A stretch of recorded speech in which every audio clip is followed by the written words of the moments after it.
Olá, meus amores! Pra começar, vamos dizer quem sou eu. Muito prazer, meu nome é Kalel e hoje eu tô meio desbotado. Bom, no vídeo de hoje a gente tá meio bruxinha do amor, bem colorida, porém meio trevosa, estamos bem perigóticas. Spoiler alert, estamos abóbora.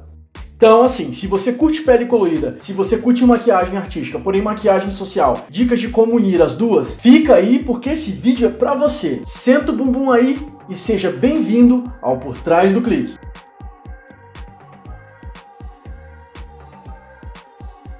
O vídeo de hoje é um trajeto de sugestões feitas por vocês. No decorrer do mês eu fui pedindo sugestões do que vocês queriam ver. Eu pedi paleta de cores, fiz que vocês escolhessem entre bruxa e vampira, tentei criar um ensaio baseado em sugestões feitas no Instagram. Então se você não me segue, segue aqui, Kalel Gradiloni, não tem erro, vocês estão sempre participando do meu trabalho. Eu comecei pedindo uma sugestão de temática, cheguei no Instagram e perguntei: você prefere ver o ensaio de vampira ou o ensaio de bruxa? Inclusive vocês podem me ajudar, eu tô fazendo temática de Halloween, né, porque esse mês tem que ser Halloween, não adianta. O que vocês preferem ver? Bruxa ou vampira? Qual é a vibe que mais seduz vocês? Falem pra mim. Bom, obviamente, pelo que vocês já sabem no título do vídeo, vocês escolheram bruxa. Ok, vídeo de Halloween vai ter bruxa. Muito em seguida, o que eu fiz? Perguntei: gente, me digam as 3 cores favoritas de vocês, por favor. Eu escolhi a sugestão da Thay Correia pela seguinte questão: são cores que eu acho que eu nunca cheguei a fundir na minha vida, que na minha cabeça faziam sentido na proposta, mas o melhor de tudo, eu ainda não tinha uma pele laranja, eu achava que dentro da maquiagem eu conseguiria fazer alguma coisa que fica... Dentro da maquiagem eu achava que eu conseguiria fazer alguma coisa que ficaria semelhante a uma abóbora. Quando a gente pensa em Halloween, a gente pensa em abóbora. Quando eu peguei essa sugestão de cores, quando eu fundi com a ideia de bruxa de vocês, eu falei: agora vai. Esse ensaio foi um ensaio que tudo quis dar errado. Começou pela saga de procurar os produtos certos para usar no ensaio. Eu tive que achar a tinta da Color Make laranja, não achei, então assim, eu tinha vermelho, eu comprei amarela, até então eu fiz a minha misturinha, mas para eu achar um chapéu que se encaixasse na ideia que eu queria e uma vassoura, porque eu queria fazer a modelo voando numa vassoura durante as fotos, foi difícil. Quando eu fui procurar o figurino, eu não achei as coisas que eu queria, porque quando eu tava indo nas lojas, os chapéus eles eram muito artísticos, muito cheios de frufru. Esse aqui, por exemplo, ele tinha muitos babadinhos, eu arranquei tudo e deixei mais ou menos da forma que eu queria. Eu comprei a tinta, comprei as maquiagens que seriam específicas para esse ensaio e chegou às 6 horas da manhã, no dia do ensaio, começou a chover. E quando eu digo começou a chover, começou a cair um toró. A Vitória, a modelo do dia, ela teve que se atrasar por causa das condições do dia e o pior de tudo, eu tive que correr atrás de uma vassoura, porque por alguma razão eu duvidei da previsão do tempo e eu achava que o sol ia aparecer. Gente, spoiler alert, o sol não apareceu.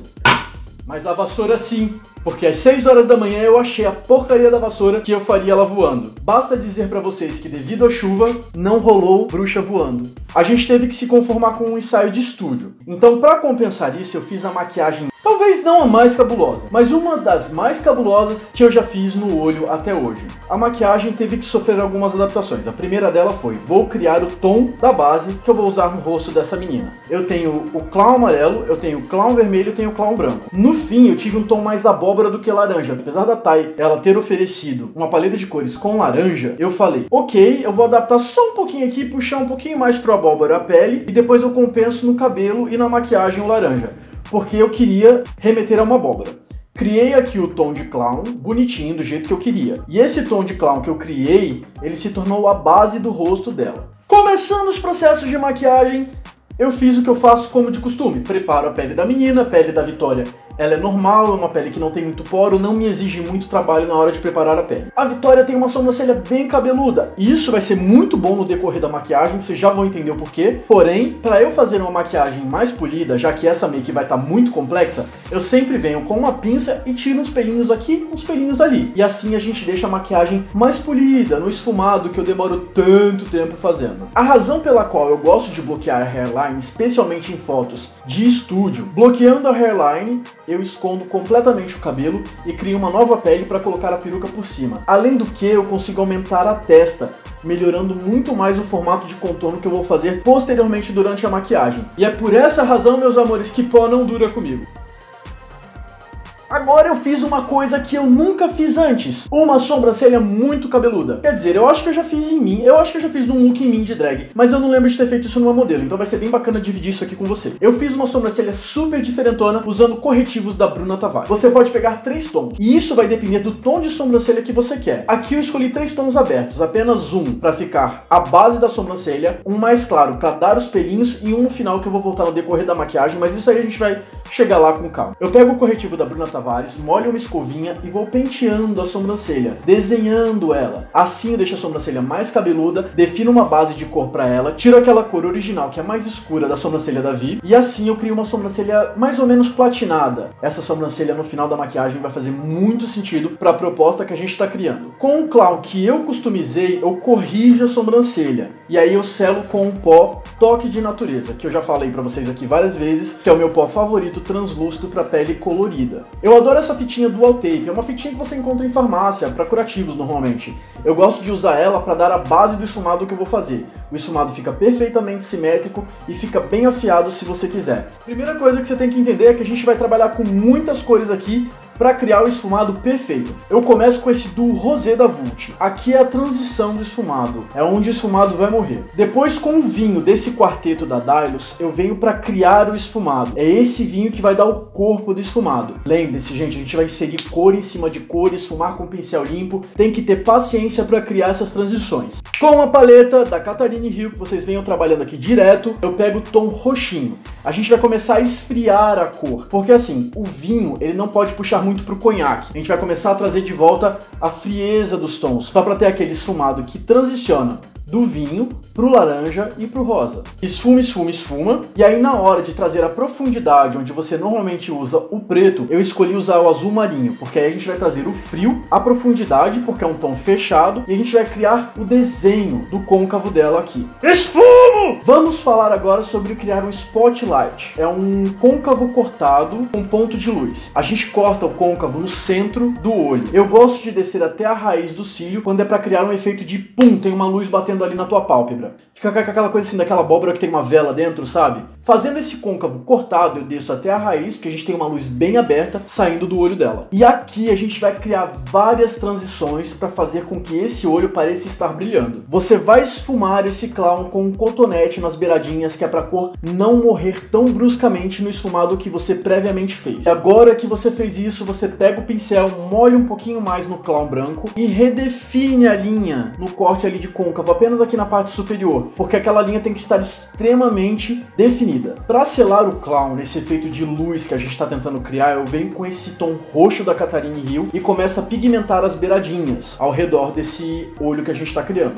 Com esse pigmento amarelo da Dye, a gente vai criar a margem. Sabe quando uma luz brilha? Pensa num sabre de luz de Star Wars, que normalmente ele tem o branco, que é a luz, e a cor que ele brilha. Aqui a gente está criando a cor do brilho dessa luz. Tem sentido? Para transicionar para o branco, que vai ser a luz desse olho, a gente pega esse tom de ouro velho também da Dylos. Será que a gente já está cansado o suficiente? Infelizmente a câmera não pegou, mas para eu selar a parte branca central, que vai ser a luz do olho, eu usei outro pigmento da Dylos, esse branco aqui meio perolado. Agora, para melhorar as transições laterais desse efeito de luz que a gente está tentando criar, eu venho com o roxo da Catarine Hill por cima das transições que a gente criou. Dessa forma a gente tenta criar um efeito mais imperceptível da luz se dissipando no nosso esfumado. Aqui é um trabalho de olho, não adianta eu falar pra você, faz assim ou faz assado. É o seu olho que vai te dizer quando tá bom pra você parar de esfumar. Você vai vir com pigmento branco, reforçar aqui, vai vir com pigmento amarelo, reforçar ali. Vir com pigmento roxo, reforçar ali. Eu fiquei um bom tempo aí esfumando esse olhinho até essa transição ficar do jeito que eu queria. O meu truque favorito para um corte de côncavo que eu considero bem feito é você vir com um tom entre médio e escuro, depende do esfumado que você tá criando, e vir por cima da linha que você cortou. Nesse caso eu peguei um tom escuro aí do roxinho e vim por cima do ponto central de luz. Dessa forma parece que a luz está assim, ó, batendo bem em cima da pálpebra e não desse corte ilusório que você criou dela, porque no caso eu aumentei bastante o olho da Vi com esse corte. Tom delineador da Vult, que é assim muito presente, né, nos vídeos aqui, eu tô percebendo que ele é um padrão quase meu. Eu venho e faço um gatinho discreto, porque eu não quero comer as transições que eu criei, o trabalho de esfumado que eu fiz. Então é um gatinho assim, bem humilde. Alarme de lágrimas! Aqui é outra parte do ensaio que as coisas começaram a desandar um pouquinho, porque a Vi do nada ficou com o olho muito sensível sensível à luz. Isso é uma coisa que acontece com olhos claros, porém a Vi ela começou tolerando bem a luz e por alguma razão a luz começou a incomodar bastante ela. E não foi nada da maquiagem, quando a gente trazia ela para um ambiente escuro, o olho dela parava de lacrimejar. Foi uma droga, porque eu tinha que filmar para vocês num ambiente muito claro e ela teve que aguentar e suportar a lágrima querendo sair. Nesses casos onde a cliente tem um olho chorão, eu sempre indico que você use esse lápis da Maybelline. Tem esse lápis, ele não borra com tanta facilidade. Eu não vou dizer pra você que ele é o preto mais preto do mundo, mas ele é um preto que dura. Choices. Volto com aquele prometido corretivo na sobrancelha. Agora eu começo a fazer a pele com aquele clown que eu customizei, no tom que eu já tinha mostrado pra vocês como foi criado. Pra fazer a iluminação, eu misturo o clown que eu customizei com um pouquinho de clown branco e crio os efeitos de luz no rosto que vocês sabem que eu adoro fazer pra esculpir o rosto da cliente. Eu usei uma paletinha de corretivos que eu comprei numa loja de centro, desconheço essa marca, então não posso dar muitos detalhes pra vocês. Eu só usei esse tom aí meio beterraba que tinha, porque eu achei que ia casar direito na pele e funcionou pro que eu tava querendo. Reforço um pouquinho o jogo de contorno e o jogo de iluminação no centro do rosto, pra deixar o rosto dela mais esculpido. Usei esse pó de banana da Luisance, que eu perdi aqui no meu estúdio, não faço ideia de onde eu enfiei ele. Depois eu volto com o corretivo da Bruna Tavares, mais uma vez, e dou mais uma escovadinha na sobrancelha, porque agora que a pele tá feita, a gente precisa dos fiozinhos indo pra cima da pele já feita. Fez sentido?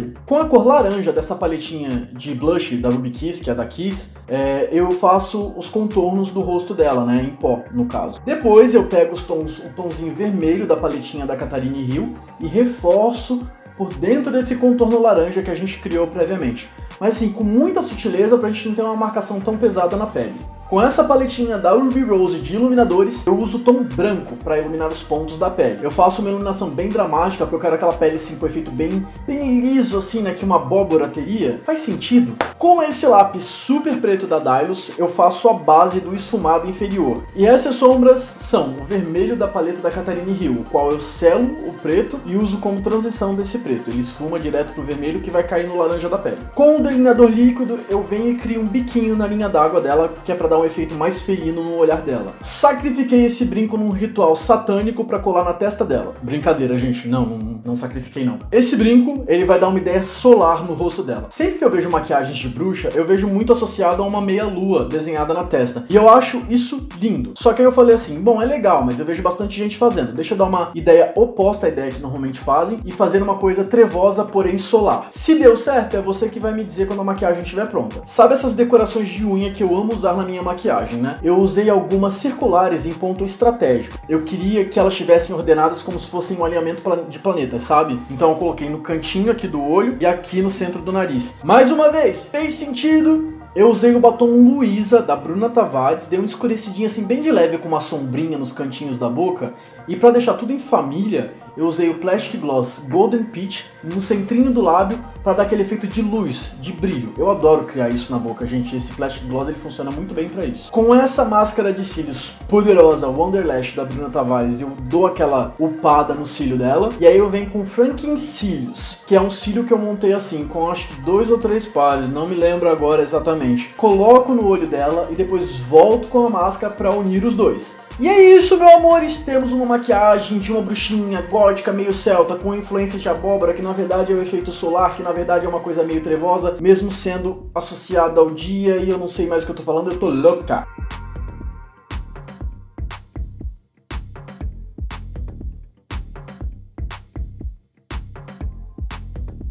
O rolê externo foi miado, então as fotos foram em estúdios. E quando eu digo em estúdio, foi uma coisa muito improvisada, porque no dia estava uma zona aqui no meu estúdio. Eu não estava preparado para fotografar em estúdio, então basicamente eu peguei meu fundo, colei na parede como dava para fazer e fotografei ela. Tínhamos que começar com um carão, eu orientei que a Vitória fizesse umas caras assim, mais ousadas, mais bravas, mais sérias, com uma pegada sensual e empoderada. Eu queria que a nossa bruxa, apesar de ter cores muito abertas em toda a paleta de cor, tivesse um ar trevoso, um ar perigoso. O lado bom de ter uma assistente bruxinha é que a minha assistente tinha um amuletinho, que é uma vassourinha bem pequenininha e bonitinha, meio decorativa. Eu falei assim, Glorinha, tu pode me emprestar o teu amuletinho? A gente faz uma foto como se a Vitória estivesse materializando com magia uma vassoura. Funcionou? Se vocês conhecem Naruto, vocês conhecem a personagem Hinata. Eu me inspirei nos olhos dela para tirar a pálpebra da Vi, porque eu achei que a ideia de ter um personagem sem pálpebra era uma coisa muito gótica, muito obscura, muito dark. E eu falei assim, essa é a hora de criar esse efeito. E é bom, porque como a Vitória tem um olho bem claro, criou um efeito de olho de cristal, o que é interessante para uma bruxa, não é mesmo? Quando o personagem é tão caricato, é difícil você fazer um ensaio de estúdio sem que pareça que você está vendendo um figurino. Eu acho que por talento da Vitória a gente conseguiu se distanciar disso. Ficou um ensaio bem legal, bem sexy, nem não ficou com aquela cara de, olha, estou vendendo esse chapéu. Eu sinto que o olhar dela nessas fotos vendeu o que eu queria, vendeu a ideia de bruxa, vendeu a ideia obscura, ela teve a postura que a gente precisava nessas fotos, e sem dúvida, quando eu perguntei pra vocês se devia ser uma vampira ou uma bruxa, quando vocês votaram por bruxa, vocês sabiam o que vocês estavam escolhendo. E pra fechar o ensaio, só pra ter uma variedade de expressão, eu falei assim, sorria do jeito cínico, mais cínico que você pode fazer. Finge que eu sou aquela pessoa que você odeia, bem falciane, que chegou no rolê dizendo que é a sua melhor amiga. E ela me vendeu a expressão mais falsa e gostosa que alguém podia fazer numa foto minha. E é isso, meus amores, esse é o final do ensaio. Então se você gostou, já mete aqui o seu gostei, compartilhe esse vídeo com os seus amigos, mostre no trabalho, na faculdade, onde você estiver, ajude a divulgar o meu trabalho, porque é você que está nutrindo esse canal. Esse canal só vai pra frente com o seu apoio, então se você gosta do conteúdo que eu tô criando, me ajude. Pra todos os efeitos, gente, aqui tá as minhas redes sociais, eu sou Kalel Gradiloni no Instagram e Kalel Gradiloni no Facebook. No Twitter eu não tenho Twitter. Muito obrigado, eu agradeço o seu carinho, agradeço a sua dedicação de estar aqui comigo, eu não poderia estar mais feliz com o público que eu estou criando. Muito obrigado. Pra finalizar, eu deixo um grande beijo no seu coração, você é uma pessoa maravilhosa!